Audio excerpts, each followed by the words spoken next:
No? In education, when you teach and when you learn, all these three must work together to maximize your learning potential. If the teacher is ready but the students are not, there will be no learning, just like what's happening in the classroom. Most of the time, students just come in expecting that the teacher will give everything to them. There will be no interaction. There will be no dynamics. It's only one-way process. Learning may not take place. So this is exactly the point that I really would like to drive at right now. Teacher must be ready. Teacher must be prepared. Number two, students must be ready. Student must be prepared. Number three, classroom must be ready. Classroom must be prepared. Always must be, these all things must be considered. Why is classroom very important? Why is it environment very important? Because it actually gives you the ambience. It contributes to the learning process. Let's say, for instance, many of you here are complaining of colds in the classroom. You say, it's very cold. You think you can concentrate? You should maintain the right temperature. If the classroom is very dark, you think you can actually learn also? Even though the teacher will be ready, students will be ready, but the environment is not, then there will be a very big problem. Learning may not take place. All these three will actually work together hand in hand in order to maintain or in order to transfer learning in that process. So that's what we'll have to look into, the classroom dynamic, the interplay between all the three components of learning process. All right, that's what we are going to look into here. Okay, so let us try to look into what do we expect from your teachers. No, so in classroom dynamics, this is pertaining to how do you get students to do what you want them to do. We start with the teachers. Teachers must be very enthusiastic to prepare what they need to prepare. That's the reason why from the beginning I'm actually trying to ask you to prepare for your one single class for your practical. Why? Because once that you are prepared, you're ready. You have something to share. Now, teachers are always preparing. They have the syllabus, and for every single day of their class, for every single minute of their class, they're ready. They have the so-called teaching plan. They know what is expected because they were able to lay down the learning outcomes for the day. They have that in mind. So they are ready for whatever eventualities. They have plan A, they have plan B, they have plan C, all the plans, because something may go wrong. So they may actually utilize other plans in order to ensure that students will actually learn. But of course, in consideration of that, of this one thing, no, students may be ready also, and the environment may be ready. Now, as a teacher, this is one point to consider. When you teach, you must have to think this in mind. How do you get students to do what you want them to do? As a teacher, you just direct. As a teacher, you facilitate, but of course, you give instruction, particularly when you are doing the skills demonstration. What do you want the students to do? Are you sure that students will follow you? When you give them work, are you sure that the students will follow you? I'll give you some breakdown in the process, no? When we mention about, okay, this is the question for today, it's SDL, self-directed learning. We give you some questions, so we instruct you to go to the library. For 1 hour, we would like you to go to the library and read something about this question. Now what happens? What do you think is happening all the time whenever there is SDL? Yeah, let's try to be very practical and realistic in this case. Anybody can answer me, please? When the teacher gives you SDL, what do you usually do? Honestly. Sit in our phones. You sit in our house. Maybe you go home, you go and eat somewhere. Yeah? No, phone. Phone also. Yeah, very good. This is example, no? It's a breakdown, no? Of the learning process. Because the teacher is expecting you to do something, yet students do not do it. Yeah? So this is the reason why, number one, I actually laid this. No, how do you get students to do what you want them to do? You should have an activity in mind where the students will participate fully. Yeah, when you give them instructions, they follow. This is one way of telling you that you are ready for your class. As a teacher, you should be ready. As a teacher, you should have planned. As a teacher, you should be prepared. So this is the thing, the first thing in mind that you are going to think about as a teacher, as a part of the classroom dynamic is this. You need to think on how the student will follow you. Not obey, but follow you, right? What and how do you get students to do what you want them to do? That's the first thing in mind. Number two, it's on the other hand, let's try to look into the expectations, no? Number one, your expectation, the expectation of the teacher to the students. And number two, the expectation of the students to their teachers is the other way around. Students are expecting the teachers to be ready all the time. Therefore, we have to look at this. What do students want teachers to do? Most of the time, students manipulate teachers. They always say, "Sir, mom, there will be no more class. We are tired." Yeah. So sometimes the teachers actually give way. If that will be the case, there will be breakdown in classroom dynamics. When there will be breakdown, there will be no learning. So this is the point. Now, as a teacher, you must always take this in mind. Teachers are expected to deliver. Teachers are expected to influence students. Teachers are expected to transfer knowledge and skills to students. You're always thinking, or you must always be thinking on what the students are expecting from you. Sometimes, we are very hurt, no? Because in some private universities, the students would always be telling, you should teach us properly because we are paying you. No? That hurts, but that must be the reality. No? Teachers pay for their tuition fee. Students pay for their tuition fee. Students sit down in the classroom. Students are coming to the university to learn. Therefore, they are expecting something different from you. They are expecting something to be delivered by you. They are expecting something that will be coming from you. In short, you should be at your best all the time. So this is the point. Now, as a student, as nurses to be, you should be at your best all the time also because that's what the patients are expecting from you. So this is actually an analogy. When you go to the hospital, you should be ready for action. You should always be thinking of the expectations of the patients from you. You should be at your best. You should be the best nurse that you could be. Now in the classroom, you should be the best teacher that you could be because the students are asking or are expecting something from you. In short, when you have the learning outcomes, this must be delivered by all means, 100% to be followed. Right? Now, what are you going to do in your class? This is the first thing, action. What will you do now in your class? Of course, if you're going to imagine a classroom like that, packed with 50 students, you must be ready. All the gadgets, all the teaching materials that you will be needing, the PowerPoint must be set, the equipment must be set, and the environment must be set, including the questions that you may ask must be set. So these are some of the materials that you may always prepare because it's expected that when you go to the classroom, what are you going to do in your class is the first thing. Because you will be utilizing different classroom instructions, different techniques, different strategies, all right?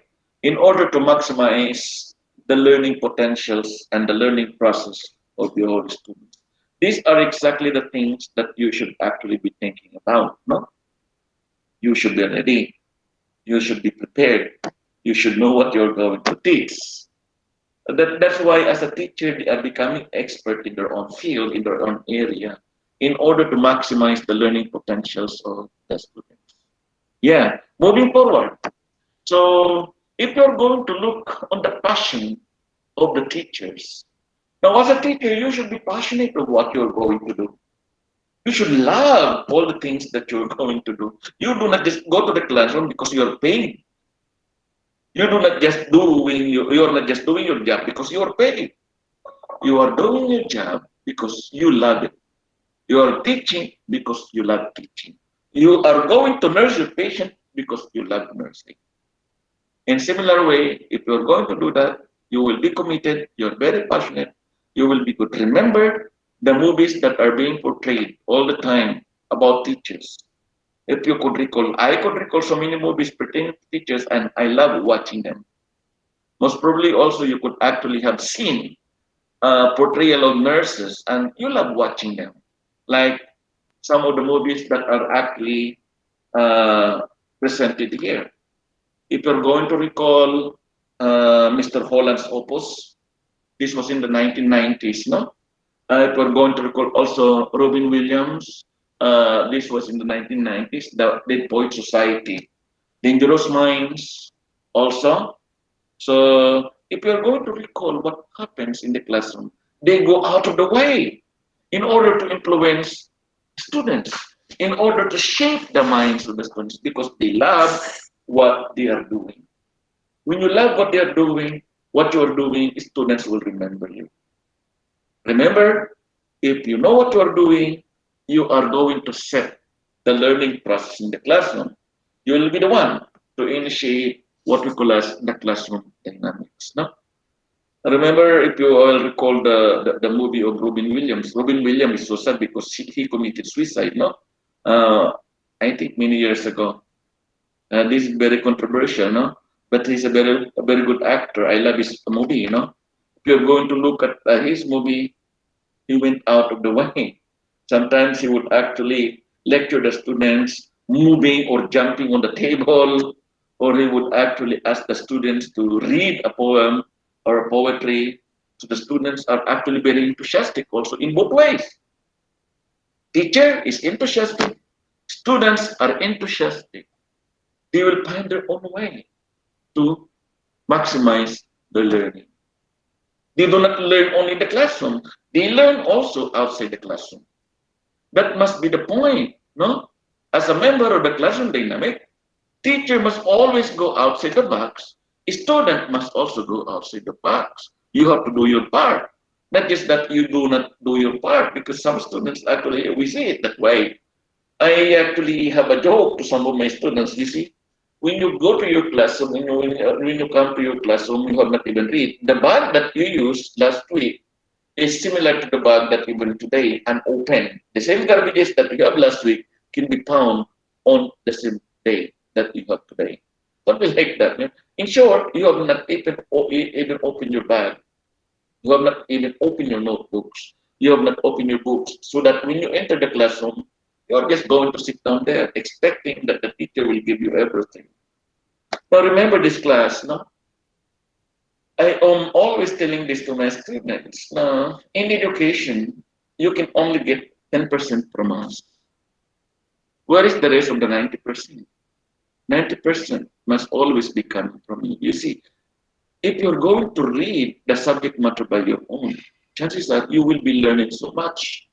Do not expect that we are going to deliver everything to you. We could be the best that we could be as teachers, but we cannot give you everything. We can only give 10% of what you need.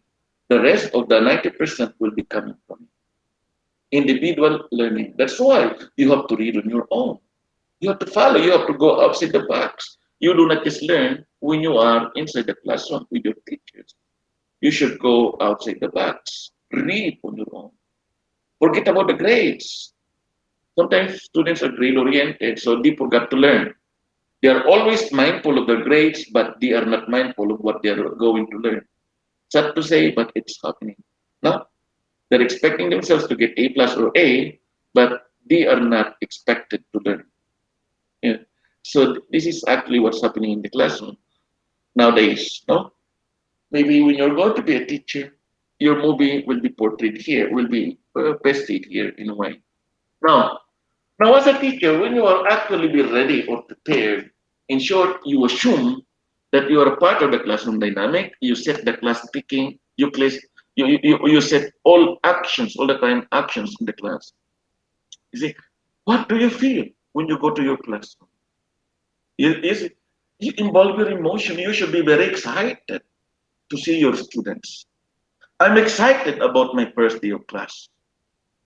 You see, when you're going to do that, you're going to be very happy to see your student. You are going to be very happy to be in the classroom. You're going to be very happy to influence students. You're going to be very happy to facilitate the class. That should be the feeling that we have. When you do something, you're going to be at your best, isn't it? Just like your first day of job.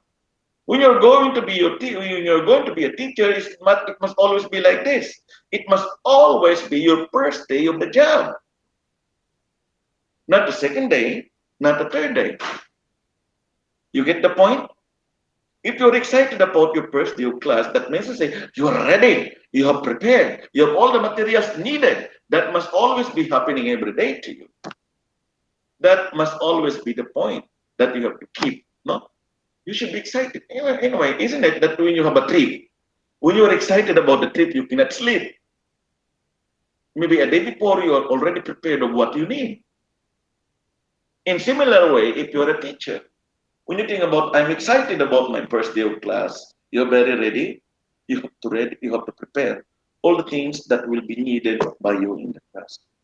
This is exactly the main point that you will be required, that you will be needing. I'm excited about my first day of class. Always treat that way. When you're going to be a nurse, in similar ways like that, I'm going to be excited to my first day work as a nurse. Very enthusiastic, very well prepared and ready. If that will actually happen, if teacher will be well prepared and students will be well prepared, then learning actually will take place. You make the classroom dynamic tick. This is a dream, but actually it's not impossible to do. It is a possibility as long as the dreaming components realize what the roles are in maintaining classroom dynamic. Teachers must always be ready. Teachers must always be excited. Teachers must always be passionate and committed. In similar way, students must do the same. So I'm excited about my first day of class. Excitement. You have full of dopamine in your brain. Increased dopamine level. You're very happy. Yeah, you feel good to see your class. In fact, I feel good to see your class all the time. I want to see your faces all the time in the classroom, happy faces, something like that. No, it's just like meeting you for the first time every day with enthusiasm. If you're going to adopt this process, nothing will actually go wrong. Okay, moving forward, I'm nervous about my first day of class or section. When you're going to mention that, no, then therefore you must be ready. Just like you are nervous when you are going to attend your first day of your job. You do not know what's expected of you. So you should be at your best. In short, preparation be at bay all the time, isn't it? When you are nervous, what happens is that you feel so inadequate, therefore you have to be ready, isn't it? So this is actually the main point here. Now, what is happening to you when you're going to be teachers that when you feel this way, the tendency is that you need to prepare. You need to gather all the materials that you have before your first day of class. You have to review all the time your lesson, the content as laid down in your teaching plan. Because in your teaching plan, always take note that it has three components. Yeah, the learning outcome, the activities that you can actually use in order to deliver the learning outcome or achieve the learning outcome, and then the assessments or any assignments that you may actually give to your students. These are all the things that you have to be ready. Revise and revise all the time what you're going to deliver in the class. Then once in a while, you have to adjust or make adjustment. Then you're going to make plan A, plan B, plan C for whatever eventualities that your environment will actually bring. Sometimes environment may be a very difficult thing, especially when there are activities on the other room. No, you cannot concentrate. Noise, the weather, the rain, among others. it will be actually be very difficult. No? So when you're going to feel that way, I'm nervous about my first day of class, it only tells you one thing: you have to be ready. That must be a quality of a very good teacher that you need become. Moving forward, what if you feel this way? No, I would rather be sleeping right now. What do you think? You know, it's the opposite. The first one, you're very excited. The second one, you're very, very nervous. So you have to be ready. The third one, you are actually losing the heat. You are losing the motivation. You do not want to engage the student because you are not ready. If that will be the case, if you feel so lazy, you are not going to be prepared. You will not get anything at all ready.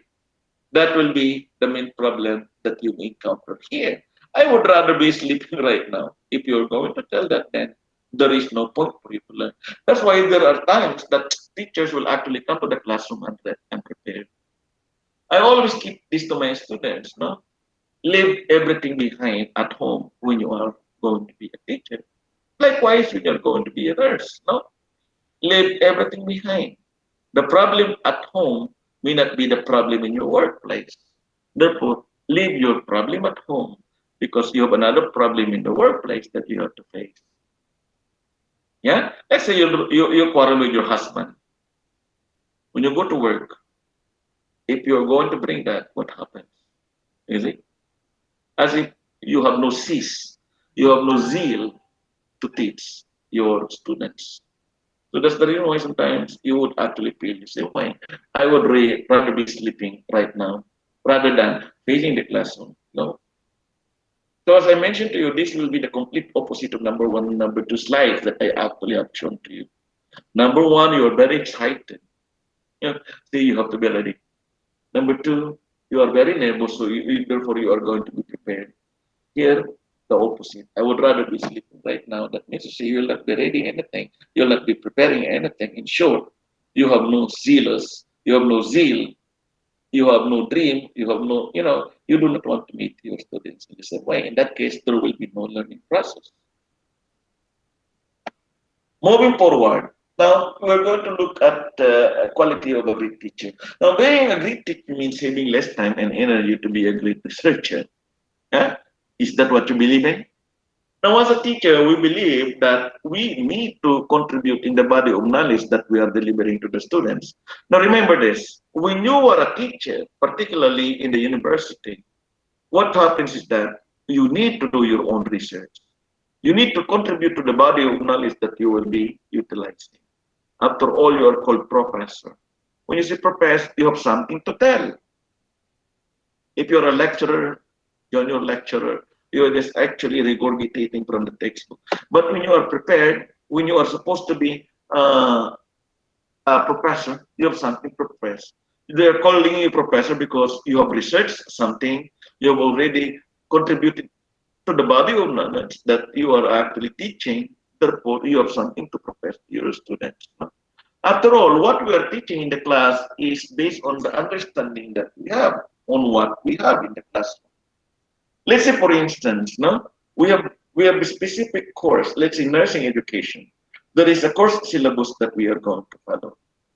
Yeah, when we follow this course syllabus, we deliver it.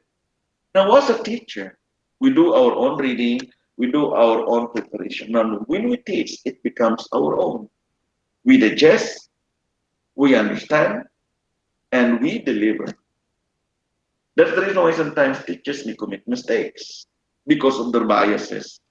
That's why students are encouraged to think outside the box, to do critical thinking. Students need to ask questions to validate what the teachers are actually telling, especially when it's pertaining to so many conceptual teachings that we are actually having. No? Conceptual to so many concepts that we are teaching, no? Subject to interpretation by the teachers. See, as a teacher, you should actually be a researcher also because you are interested to find something new in order to share that to your students. As a teacher, you need to be a good researcher also. You cannot actually say that as a teacher, there is no more time for you to become a researcher. Or on the other way around, as a researcher, there is no time for you. Side by side, you can actually do your own research and you can actually teach also. That must always be in mind. That's why you keep on studying, you keep on educating, you keep on reading, you keep on writing. That's what a very good teacher will be. No? If you would like to share something to your students, read. If you would like to give something to your students, do your own research. You will understand this when you will join the graduate school when you take your MSN program. Okay? So let's move forward. Now, if we are done already with the preparation, we will actually proceed on what's going to happen in the classroom. Especially, it reflects on the real behavior and characteristics of the teacher. Like for instance, if a student will ask you so many questions just for the challenge, just for the sake of asking questions. Sometimes students are actually finding questions or asking questions unrelated to the topic. And sometimes teachers are caught off guard. What will happen if you cannot actually answer the question asked by the students? If you are not ready as a teacher, the tendency is that we scold the students. It's wrong because we are not having what we call as self-discussion. No? We should actually know our limitations. We should be honest. We should examine our results all the time. Are we adequate to teach our students? No? So here, I didn't answer totally truthfully to one of these statements, including this one. That means to say when a student asks questions, sometimes you give your own answer as if the answer that you give is true, although that's not. And what happens that if the student will believe it, then you are teaching wrong to your students. Let's say, for instance, sir, what is 1 plus 1? And you do not know. Let's say you pretend that you do not know 1 plus 1. And you will say, 1 plus 1 equals 3. So you are teaching wrong in perpetuity to the students. See, wrong concept. You know for a fact that 1 plus 1 equals 2. But when you say 1 plus 1 equals 3, and you are going to stand by your answer without correcting it, you answer dishonestly the student, then that will be wrong because you are trying to tell the student wrong concepts, wrong facts, and that is dishonesty. You are not being truthful. The easiest way that you can actually do, if you do not know our answer, is that I may not have the answer right now. I promise tomorrow I'll give you the answer if I have the answer because I would like to research today. I would like to read more about this topic so that if I can give you the answer tomorrow, I will. Okay? Something like that. You should be very honest to your students. Do not just give answer that is not sure, that you do not know. So that will be the thing that you should actually understand. No? Moving forward, the most important skill for being a great teacher is public speaking. Yes, you should actually have this. And of course, your presentation style. Do not be shy. You should always be very confident. After all, I keep on telling you, when you love what you are doing, you should be ready. When you're ready, you should be prepared. When you are prepared, you should be very confident. When you're very confident, then everything will actually put in its place. You can actually be very useful and you can be very helpful to your students. That will be the main point here. No? You can teach. Anybody can teach. But of course, other teachers are really gifted. No? They have the gift of public speaking. But as a teacher, you can actually engage in public speaking because you are going to be ready. Nothing will go wrong when you are going to be prepared of what you're going to tell in the classroom. Normally, this is actually the main point that we have to look into, no? So you have the capacity to do public speaking when you're going to become a great teacher, no? In your presentation style, because you need to improve yourself along the way. You know that you're going to be a teacher, so you know that you're going to do public speaking, so you have to improve yourselves. That's the main point, no? In the presentation also, you know that you're going to present, therefore you're going to be improving your presentation style. That's the way it should be, all right? Now, the best teacher says very little and lets the student do almost all of the talking. This is our dream job. As a teacher, we do not teach. As a teacher, we really would like to facilitate, provided the students are ready, provided the students are participating in a class. Supposed to be the ideal setup is that in 1 hour class, 15 minutes will only be allocated on the introduction and in the conclusion. So what happens with our 45 minutes is that students must always do the talking. There will be classroom discussion. If the students actually are ready, if the students are prepared, there will always be classroom discussion. So in that case, you can actually relieve the tension, relieve, sometimes the students, the teachers, no? It's very tiring to speak the whole day. That's the reason why we really would like our students to contribute also once in a while in the class. Uh, right now, the current situation is that there is always a tendency that teachers are all the time speaking, especially online, because interaction is actually very difficult to monitor. We do not always look into the eyes of the or the students. We do not move around. You can do whatever you want to do there. So this is usually the problem. Interaction sometimes will be very impossible, no, because we do not see what's going on, no. So this is why, in the classroom, just like right now, we have 1 hour class. Supposed to be, we are actually letting you to talk only. You just talk and talk. So that should be the case, no? Talk and talk. And the teacher will actually redirect when there is needed, ask questions when there is a need to, and you will provide the answers and discussion. That is actually the right thing to do inside the class, no? The teachers will facilitate, not talk too much. Yeah? Another one, telling students this is a no-no also, but usually it's happening. Telling students exactly what on the exams, what will appear in the exams, and to prepare for it. Always take note of this. When you are going to teach, you are not always thinking about what will come out in the examination. Sad to say it's happening, no? Because before you know it, the first thing that the students will actually ask you is that, sir, is that going to be included in the examination? And when you're going to say, if that's not included in the examination, why are you tackling?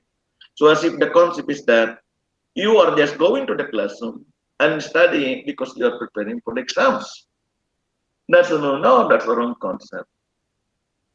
Remember, in the philosophy and the history of education, supposed to be in education, in teaching, there is no examination. It's an informal setting, especially with the establishment of the Lyceum. No, you just listen to the conversation of people, to the discourse of people. It's up to you to accept their ideas or not, or to reject their ideas. Remember, at the end of the day, we do not evaluate him. Just because we standardize what's happening in the classroom. Therefore, we actually instituted examination. Now, in the institution of examination, we are actually doing it wrongly because students actually has the tendency to think about learning is getting marks. You have not learned if you didn't get any mark at all or if you don't get A plus. Learning is the acquisition of A plus or higher, A or any higher mark. So that's the thing. So sometimes when you are a teacher, you really would like to teach your student, you will say, this will appear in the examination. Then you are engaged in practicing all the time the examinations as you know. Huh? So that is not actually giving instruction. Always take note of this. No? As a teacher, you are really intending to transfer knowledge and skill to your students. You would like to have the transfer of knowledge from the teacher to the student and the discovery of knowledge between the teacher and the student. You see, not all the time that this is actually good one-way system. No? But in anyway, when we are going to teach, we are not always looking towards getting A plus all the time. So the real tendency of us as teachers would actually always to emphasize what's going to be in the examination. So that pay attention because this will appear in the examination. Students will actually, sir, is that included in the examination, among others. Then once in a while, you're going to practice some exams. What examination is all about. Practice answering some questions that have been brought about by your teacher. You know, this is no. We must not actually focus on this. Telling students exactly what's on the examination and how to prepare for it is actually babying you or babying them. No, this is not right. This is never going to be right. Our focus must be to learn, not to acquire grades. Of course, no, we need grades, but the primary thing that we need to bear in mind when we are actually educating ourselves will be to learn something from the teachers and from the university you are attending. Okay? Anyone can improve basic teaching skills. Yes, that's the reason why we go to school. But really great teachers just have a natural gift. No? Uh, I believe when you choose to be a nurse, you have the capacity to deliver nursing care, quality nursing care. No one can actually tell you that you are a bad nurse. You should be a good nurse because the first choice is that you would like to be a nurse. Therefore, you have the capacity to share. You have the capacity to care. Likewise, becoming a good teacher, they have the capacity to teach. Therefore, they will become good teachers. They are gifted in order, but of course, they can improve on this gift. So we can always improve on our basic teaching skills. How do we improve that? By preparing for by preparing for our classes, preparing our teaching plans, among others. Okay. So, any questions so far? No, it's clear, doctor. Are you sure? Yes. Anyway, next week do we have another group or similar group as we have by Sunday? No. I think the first group will be with me for 3 Sundays, is it, or 2 Sundays only?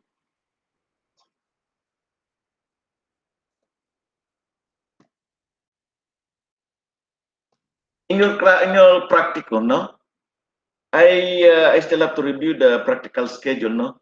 Hopefully everything will be all right. Now I do not know the schedule of your TBL. Also, there will be TBL. I'll give you another assignment. Hopefully, assignment can be done soon, no? So expect that anytime this week, I'm going to give you your TBL. I'm going to give your your quiz coverage. I'm going to give you your assignment instructions, and I'm going to give you your practical instructions. Okay. So if there are no questions, I think we call it today. Please, for your attendance, type the 2 digits of your ID number, last 2 digits of your ID number, and write present in the message board. Okay. So have a good day, everyone.